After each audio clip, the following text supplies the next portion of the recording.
My honest review of Delicious in Dungeon. I honestly love this show. I think it's amazing. With no spoilers, I think it's the kind of show that combines a lot of different genres really well. I think if you've ever seen like The Journey of Elena or anything like that, it's kind of like this, it has this slice of life vibe. It has these cooking vibes. It's very quirky. Like all the characters have a little quirk and they're very funny. Um but there's also this sort of like other thing going on, like there's a little bit of a plot, right? Like, so if you get bored with like slice of life or like cooking anime sometimes, which sometimes I do, I need like a little bit of stakes, this is perfect because it kind of combines the slice of life, the cooking, the relaxing, but there are stakes and there are some dark parts, so be ready for that. But I love the show. I think it's amazing. I think that you will like the characters, which is important. Like the character development is great. The only reason I would say someone might not like the show is if you are really into it being fast paced. Like you're really into there always being a twist.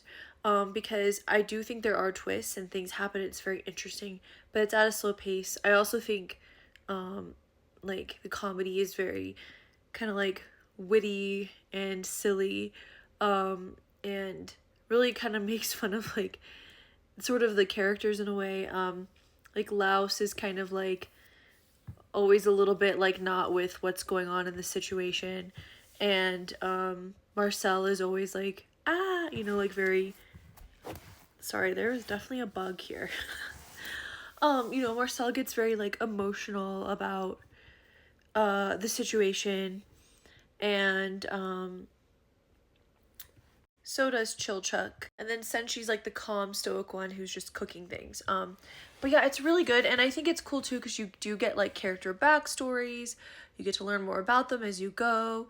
Like Senshi's story was absolutely crazy when you get to that because he was like very mysterious for a long time.